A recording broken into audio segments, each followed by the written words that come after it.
नमस्कार। राज्य शिक्षा शोध एवं प्रशिक्षण परिषद बिहार पटना में आपका पुनः स्वागत है। बच्चों, आज की कक्षा में हम कक्षा 12वीं की विषय हिंदी के गद्य खंड के पाठ संख्या 12 जो कि गाँव के बच्चों की शिक्षा नामक एक भाषण है, उसे पढ़ेंगे। यह भाषण कृष्ण कुमार ने दिया है, जो कि भारत के एक जाने माने लेखक, विचारक और सुप्रसिद्ध शिक्षाविद हैं। बच्चों, इस भाषण को पढ़ने से पहले आइए हम इनका एक संक्षिप्त परिचय जानें। आपको स्क्रीन पर जो तस्वीर दिखाई दे रही है, यह तस्वीर है कृष्ण कुमार जी की। कृष्ण कुमार का जन्म 1951 ईस्वी को हुआ। जन्म स्थान इनका टीकमगढ़, मध्य प्रदेश है। इनकी शिक्षा की बात की जाए तो सागर विश्वविद्यालय से इन्होंने शिक्षा प्राप्त की, जो कि मध्य प्रदेश में अवस्थित है। इसके बाद ये टोरंटो विश्वविद्यालय भी गए, कनाडा। यदि इनकी वृत्ति की बात की जाए तो दिल्ली विश्वविद्यालय के शिक्षा विभाग में ये प्रोफेसर हैं। इनके सम्मान की अगर बात की जाए तो भारत और पाकिस्तान की स्कूली पाठ्य पुस्तकों में प्रस्तुत आज़ादी के संघर्ष में इतिहास का अध्ययन के लिए इन्हें जवाहरलाल नेहरू फेलोशिप दिया गया था। गद्य लेखन के लिए इन्हें शरद जोशी सम्मान से भी सम्मानित किया जा चुका है।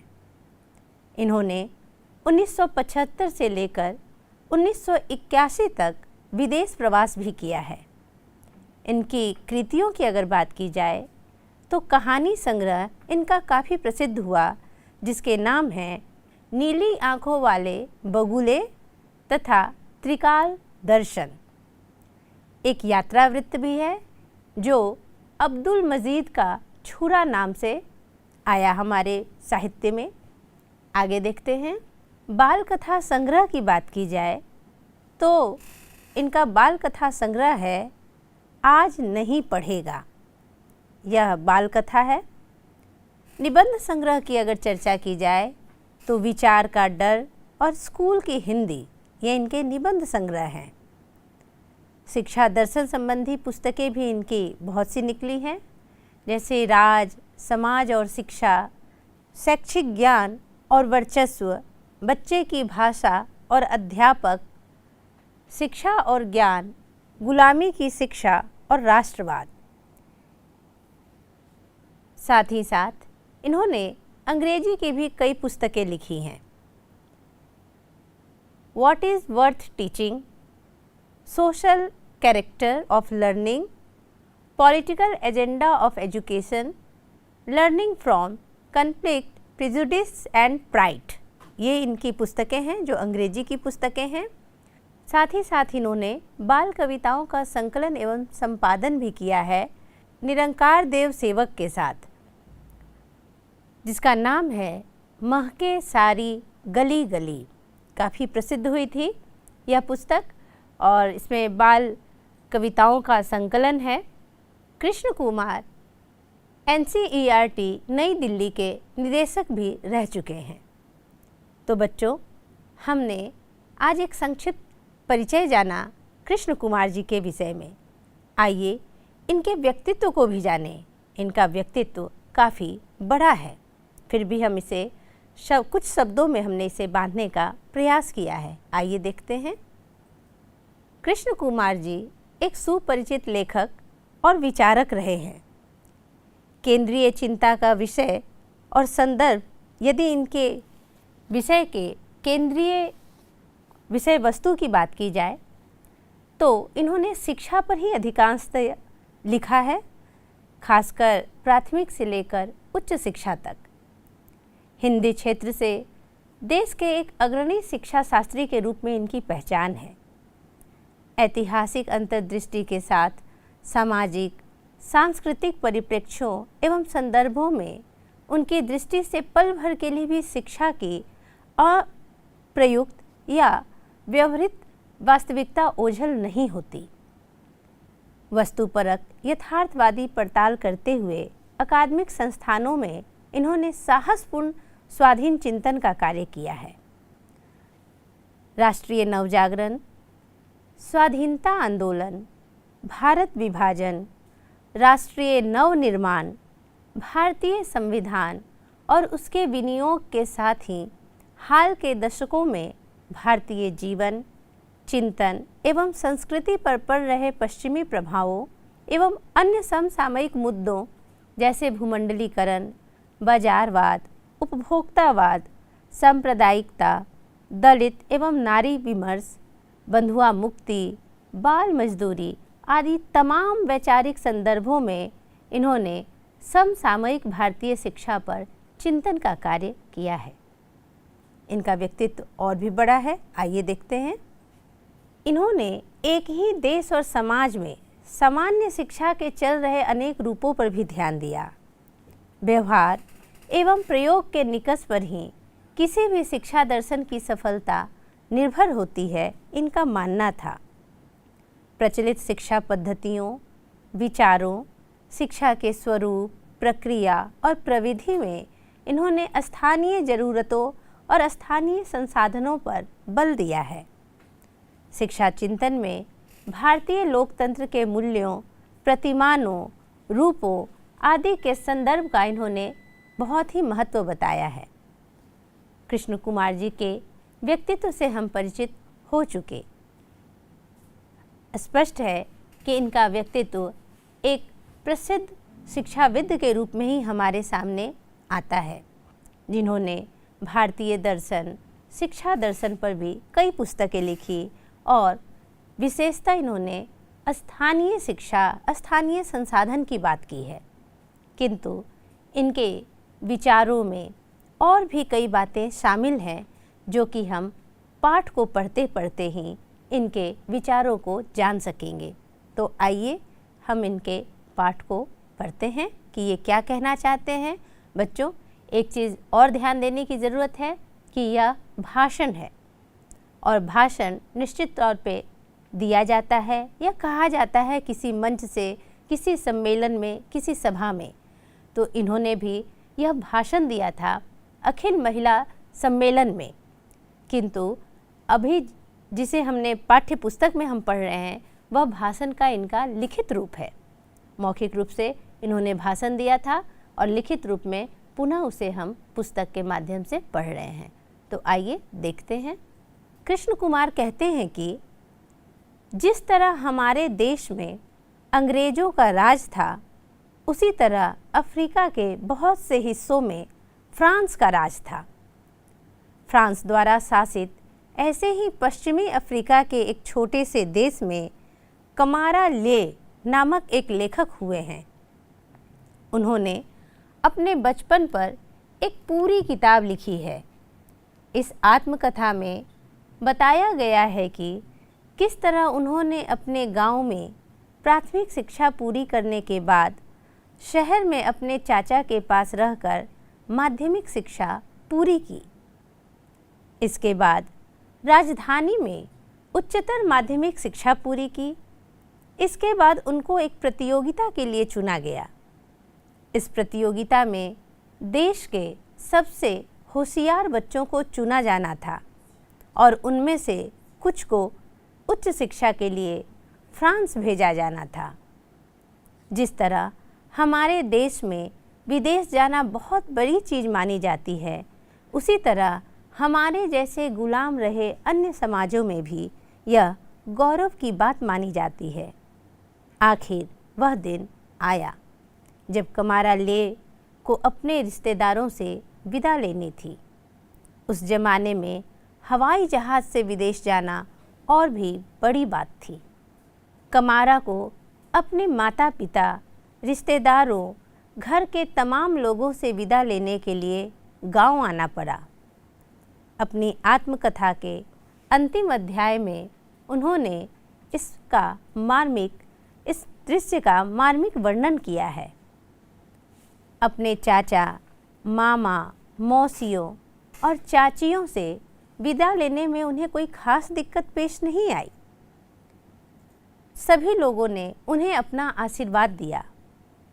सभी लोग उनकी इस उपलब्धि पर गौरवान्वित महसूस कर रहे थे। इसके बाद गांव के अन्य लोगों से भी उन्होंने विदा ली, लेकिन इस तमाम भीड़ में कहीं उनकी माँ दिखाई नहीं पड़ी। कमारा के पास बहुत समय नहीं था, उन्हें गांव से बहुत दूर जाना था। वे माँ को उस भीड़ में खोजने लगे और आखिर उन्हें अपनी झोपड़ी के अंदर पाया। वे रो रही थीं। कमारा ने वहाँ पहुंचकर माँ से आशीर्वाद मांगा, लेकिन माँ की सिसकियाँ रुक ही नहीं रही थी। कमारा ने कहा कि तुम अगर अब भी नहीं बोलोगी तो मैं तुमसे विदा कैसे ले पाऊँगा। फिर जो शब्द माँ ने रोते हुए कहे वे कमारा ले ने अपनी पुस्तक के अंतिम पृष्ठ पर अंकित किए हैं। यह किताब उन लाखों अशिक्षित माँओं को समर्पित है जो अफ्रीका के खेतों में काम करती हैं। मैं हूबहू तो उन शब्दों को नहीं रख सकता, लेकिन जितना मुझे याद है वह इस प्रकार था। बेटा, जिस दिन तुम इस गांव की प्राथमिक शाला में पहली बार गए थे, उसी दिन मुझे मालूम पड़ गया था कि तुम इस गांव में नहीं टिक पाओगे। तुम्हारे पिता और तुम्हारे चाचा से मेरे यह लाख कहने पर भी इस बच्चे को मत पढ़ाओ, यह बच्चा हमारे गांव में नहीं टिकेगा, उन्होंने मेरी बात नहीं मानी।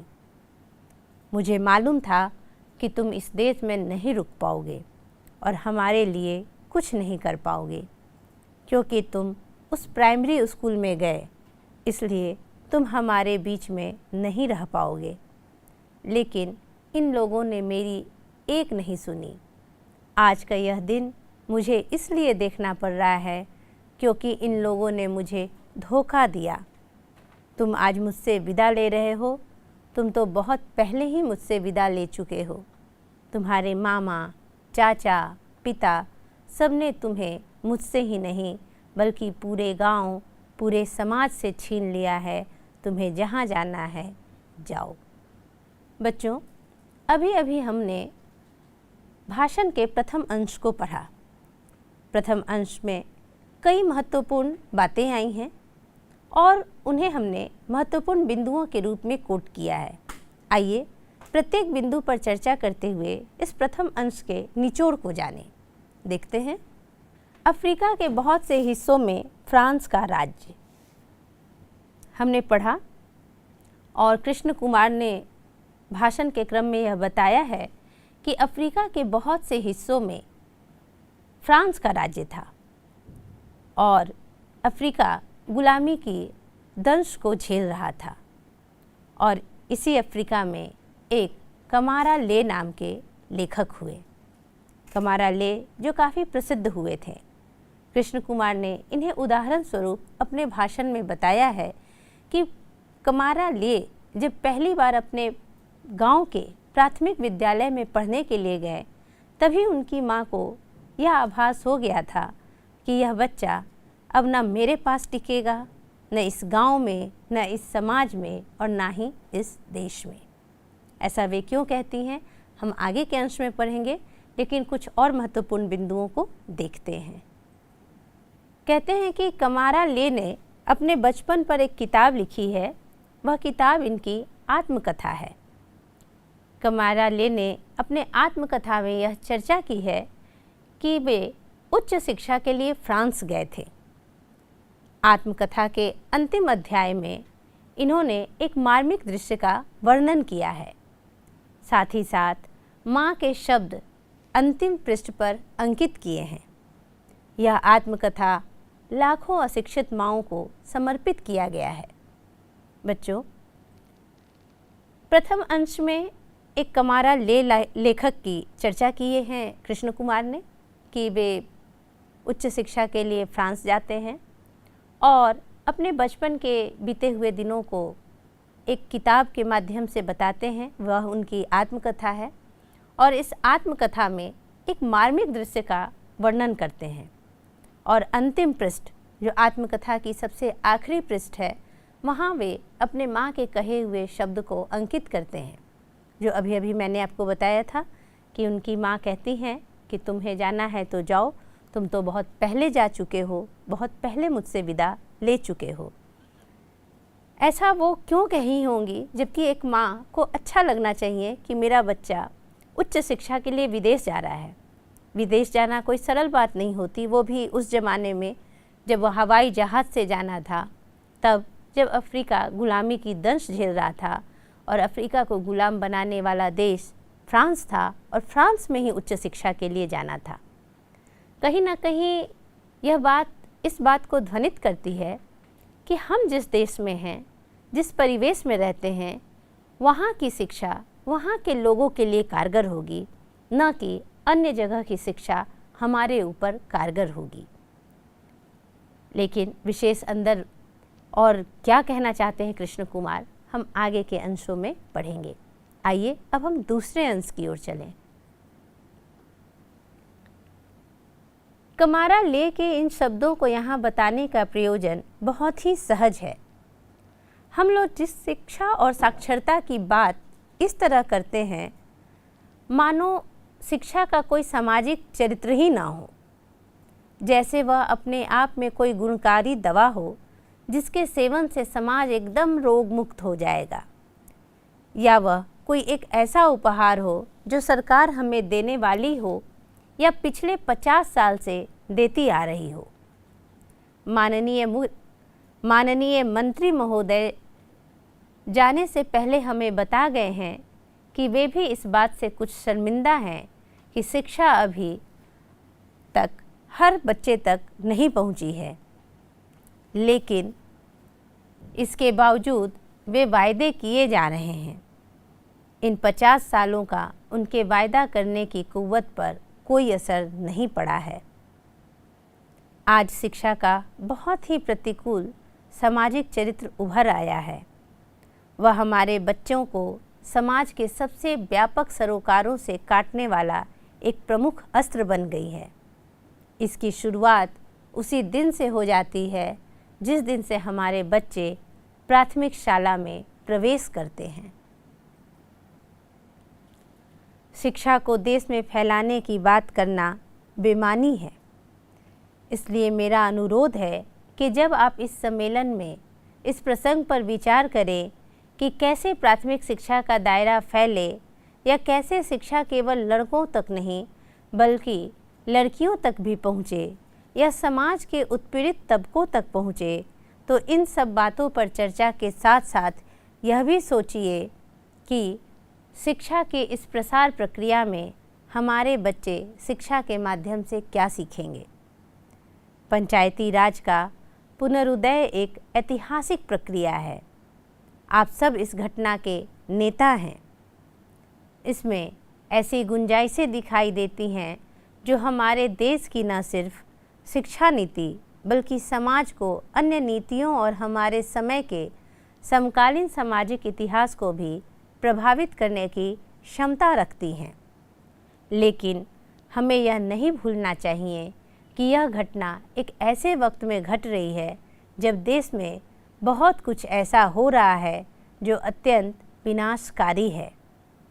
पंचायती राज के इस नए अभ्युदय का राजनीतिक, सामाजिक, आर्थिक व सांस्कृतिक संदर्भ किसी से छिपा नहीं है। मैं आपके सामने केवल 2-4 उदाहरणों से इस संदर्भ का उल्लेख करना चाहूँगा। हमारे सामने एक ऐसी परिस्थिति है जिसके तहत पूंजीवाद आज देश के कोने कोने में पहुंच रहा है। आज जिसे आर्थिक उदारीकरण या आर्थिक सुधार कहा जाता है, वह प्रक्रिया दरअसल जमीन, जंगल, पानी, खनिजों और अन्य मानव संसाधनों को आम आदमी से छीनकर कुछ पूंजीपति घरानों तथा विदेशी कंपनियों के हवाले कर देने की है। इस सच्चाई को हमारे सांसद और मंत्रीगण पिछले कई वर्षों से छिपा रहे हैं, लेकिन देश के कोने कोने में जहां लोग अपनी ज़मीनों से उखाड़े जा रहे हैं और अपने बच्चों से दूर जाकर रोजी रोटी कमाने के लिए विवश हो गए हैं, वहां इस परिस्थिति में रहने वाले हर व्यक्ति को पता है कि देश किस दौर से गुजर रहा है और इस बात का भी संकेत उन्हें मिल चुका है कि इसका भविष्य क्या होगा। हम देखते हैं कि जगह जगह स्थानीय प्रतिरोध की लड़ाइयाँ चल रही हैं। इन लड़ाइयों में नीचे से ऊपर तक न्याय मांगने की प्रक्रिया सक्रिय है। न्यायालयों के दरवाजे खटखटाए जा रहे हैं, कहीं चैन नहीं है। सारे देश में खलबली सी मची हुई है, लेकिन इस खलबली का कोई प्रतिबिंब हमारी संसद में दिखाई नहीं देता। एक सरकार को बदलकर दूसरी सरकार ला रहे हैं। मतदाताओं को बंधुआ मजदूरों की तरह बार बार मत देने के लिए विवश कर रहे हैं। यह राजनीति की मुख्य धारा है। इस परिस्थिति में लगता है कि देश अपनी सार्वभौमिक स्वतंत्रता खो बैठेगा। राजनीति के मंच पर नज़र दौड़ाएं। आप सभी चुनकर आए हुए लोग हैं। आपको पता है कि किस तरह हिंसा और अपराध राजनीति का हिस्सा बन चुके हैं। पंचायती राज के चुनावों में भी जगह जगह विशेषकर महिलाओं और अन्य उत्पीड़ित वर्गों के सदस्यों को हिंसा का शिकार होना पड़ रहा है। जैसे जैसे हम राजनीति की इस कड़ी में आगे बढ़ते हैं, हिंसा का चरित्र उतना ही सघन दिखाई पड़ता है। इन नेताओं के सामने इस समाज की शिक्षा, स्वास्थ्य तथा नई नीतियों की बात करना एकदम बेमानी है। यह सामाजिक हिंसा सिर्फ राजनीति में नहीं, बल्कि सामाजिक संबंधों में भी फैल रही है। इस सामाजिक हिंसा की महिलाएं सीधे शिकार बनती हैं। साथ में हमारे समाज के तमाम कामगार, आदिवासी, छोटे किसान और मजदूर जगह जगह इस हिंसा को सह रहे हैं, जो पूंजी के शासन और एकदम भ्रष्ट एवं अप्रासंगिक हो गई राजनीति के साथ साथ राजनीति की मुख्य धारा में भी शामिल हो गई है। इस परिस्थिति में पंचायती राज का उदय हुआ है। यह एक बहुत बड़ा अंतर्विरोध है, परंतु इसमें जहां एक तरफ चिंगारी रोशनी झांकती है, वहीं ढेरों आशंकाओं का अंधेरा भी दिखाई देता है। प्रश्न उठता है कि यह पंचायती राज चलने भी दिया जाएगा या नहीं। हमें यह मालूम है कि अभी तक हर प्रदेश में पंचायतों के चुनाव नहीं हो सके हैं।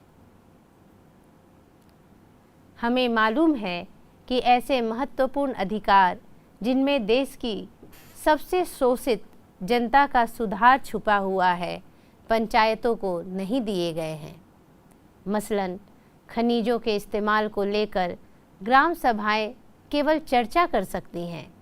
किसी कंपनी को इन खनिजों को न सौंपा जाए, इस बारे में निर्णय लेने का अधिकार उन्हें नहीं है। यही स्थिति जंगल, जल और ज़मीन के बुनियादी अधिकारों को लेकर भी है। कुछ प्रदेशों में पंचायतों को मामूली से मुद्दों पर चंद अधिकार सौंपे गए हैं। ये अधिकार भी महत्वपूर्ण हैं। हम मानते हैं कि हमें इनका इस्तेमाल करना है, लेकिन सच्चाई यह है कि स्थानीय स्तर पर जितनी बड़ी खलबली हमारे देश में मची है, उसे किसी भी प्रकार से नियंत्रित करने की स्थिति में आज हमारी पंचायतें नहीं हैं। यद्यपि अलंकारिक रूप से पंचायतों को भारतीय लोकतंत्र की सबसे बड़ी उपलब्धि बताया जा रहा है। बच्चों, अभी अभी हमने भाषण के द्वितीय अंश को देखा। द्वितीय अंश में कृष्ण कुमार जी कहते हैं कि ग्राम सभाएं होती हैं, पंचायती राज की भी व्यवस्था है हमारे देश में, किंतु जितने अधिकार पंचायती राज को मिलने चाहिए, वे उतने अधिकार का लाभ नहीं उठा पा रही हैं और ना ही उन्हें वह अधिकार स्वतंत्र रूप से दिया गया है। जबकि पंचायती राज व्यवस्था स्थानीय स्तर पर किया गया था। स्थानीय स्तर पर यानी स्थान की, उस विशेष स्थान की समस्याओं को जानना उसकी आवश्यकताओं को जानना और उसके लिए सुधार का कार्य करना। किंतु वे स्थानीय स्तर पर समस्याएं तो जान जाते हैं, इस पर चर्चाएं भी होती हैं, किंतु सुधार की गुंजाइश बहुत कम रह जाती है। बहुत ऊपर तक जाते जाते वे सुधार अपेक्षाकृत कम ही हो पाते हैं। इन्होंने इस अंश में यह भी बताया है कि जब स्थानीय आवश्यकताओं और सुधारों की बात होती है तो केवल वहाँ जल, जमीन, खनिज, कृषि इसकी ही बात नहीं होती, स्वास्थ्य और शिक्षा की भी बात होती है। और यहीं से शुरू होता है शिक्षा का अवमूल्यन। जहाँ शिक्षा को सुधार की सबसे अधिक आवश्यकता है, वहाँ केवल चर्चाएं बस होकर रह जाती हैं। तो बच्चों, हमने अभी अभी द्वितीय अंश में कृष्ण कुमार ने क्या अपने विचार रखे हैं इसे जाना। आइए इन विचारों को एक महत्वपूर्ण बिंदुओं के माध्यम से एक एक कर हम समझते हैं। स्क्रीन पर आपको द्वितीय अंश के कुछ महत्वपूर्ण बिंदु दिखाई दे रहे होंगे। इस अंश में कृष्ण कुमार ने शिक्षा और साक्षरता की बात की है। इस पर विमर्श किया है कि शिक्षा और साक्षरता सभी तक पहुंचना बहुत ही आवश्यक है। साथ ही साथ इनका मानना था कि शिक्षा कोई गुणकारी दवा नहीं है जिसके सेवन से समाज एक बार में ही रोग मुक्त हो जाएगा। यह एक लंबी प्रक्रिया है। शिक्षा कोई उपहार भी नहीं है जो हर 5 वर्ष पर सरकारें बदलती जाएं और उपहार स्वरूप पिछले 50 वर्षों से यह दिया जा रहा है या आगामी आने वाले वर्षों में यह दिया जाता रहेगा। यह कोई उपहार नहीं है, प्रक्रिया उपहार हो ही नहीं सकती। कहते हैं कि आज की शिक्षा बच्चों को समाज से काटने का एक व्यापक अस्त्र बन गया है। यहाँ बच्चों रुकने और समझने की बात है कि शिक्षा को ये समाज से काटने के लिए एक अस्त्र के रूप में क्यों कह रहे हैं। दरअसल हमने पिछले अंशों में जो पढ़ा था कि कमारा ले की माँ को सबसे अधिक अफसोस हुआ था अपने बच्चे को पहली बार प्राथमिक शाला में भेजने पर, जबकि प्राथमिक शाला में जाकर शिक्षा ग्रहण करना तो बहुत अच्छी बात है। असल में बच्चों, यहाँ कृष्ण कुमार बताना चाहते हैं कि हम जिस परिवेश में रहते हैं वहाँ की तो हमें शिक्षा ही नहीं प्राप्त हो रही। जिस परिवेश को हमें उठाना है, जिस परिवेश को सुदृढ़ करना है, साक्षर और शिक्षित बनाना है, भला दूसरे देश की शिक्षा हमारे देश की शिक्षा और हमारे देश के भविष्य का निर्धारण कैसे करेगी। कहीं ना कहीं हमारे शिक्षित व्यक्ति जो विदेश में शिक्षा पा रहे हैं वे हम अशिक्षितों के लिए कुछ नहीं कर सकेंगे। एक ऐसा समय आएगा कि वे शिक्षित होंगे और अपने समाज, अपने गांव से कटते चले जाएंगे और यह एक अस्त्र के रूप में ही सिद्ध होगा। ऐसा कृष्ण कुमार सोचते थे। आइए और कुछ महत्वपूर्ण बिंदुओं को देखें। कृष्ण कुमार कहते हैं कि शिक्षा का समाज में व्यापक प्रसार होना आवश्यक है। साथ ही साथ लड़के, लड़कियों, समाज के वंचित, उत्पीड़ित हर वर्ग तक शिक्षा की पहुंच बननी चाहिए। नेताओं के सामने समाज की शिक्षा, स्वास्थ्य तथा नई नीतियों की बात करना बेमानी है। इनका मानना था कि नेतागण जो हैं, मंत्रीगण हैं, विधायक हैं, बड़े बड़े नौकरशाह अफसर जो हैं, वे सभी शिक्षा का निर्धारण भला कैसे करेंगे। बंद कमरे में, एसी के बंद कमरे में बैठकर आप गांव के धरातल पर आकर बात नहीं कर सकते। शिक्षा केवल शहर के लिए नहीं है, शिक्षा ग्रामीण परिवेश से जुड़ी होनी चाहिए। समाज का सबसे आखिरी पायदान पे खड़ा बच्चा भी शिक्षित होना चाहिए और कम से कम साक्षर तो होना बेहद आवश्यक है। कृष्ण कुमार आगे भी चर्चा करते हैं और कहते हैं कि उन्हें पंचायती राज के अधिकारों को लेकर निराशा ही हाथ लगी है। स्थानीय स्तर की समस्याओं का समाधान पंचायती राज से संभव है, किंतु पंचायती राज को इतनी स्वायत्तता नहीं दी गई है, इतना अधिकार नहीं दिया गया है कि वे स्थानीय स्तर पर शिक्षा संबंधी समस्याओं को दूर कर सके। साथ ही साथ उनका मानना है कि पंचायती राज भारतीय लोकतंत्र की सबसे बड़ी उपलब्धि है और शिक्षा के क्षेत्र में सबसे असफल रहने वाली भी स्थिति पंचायती राज ही हो गई है। राजनीति की मुख्य धारा के समक्ष समाज की मुख्य धारा का कोई अस्तित्व नहीं रह गया है। कहने का अर्थ है कि राजनीति इतनी हावी हो गई है लोगों पर कि समाज की बनी बनाई परिपाटी जो चली आ रही है उसमें भी राजनीति भीतर ही भीतर प्रवेश कर गई है। शिक्षित व्यक्ति भी राजनीति की चपेट में है।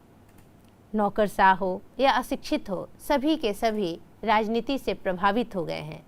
जिस समाज को निष्पक्ष होकर शिक्षा की बात करनी चाहिए उसकी भी बात राजनीतिज्ञ करते हैं, विधायक करते हैं, नौकरशाह करते हैं और अफसर करते हैं।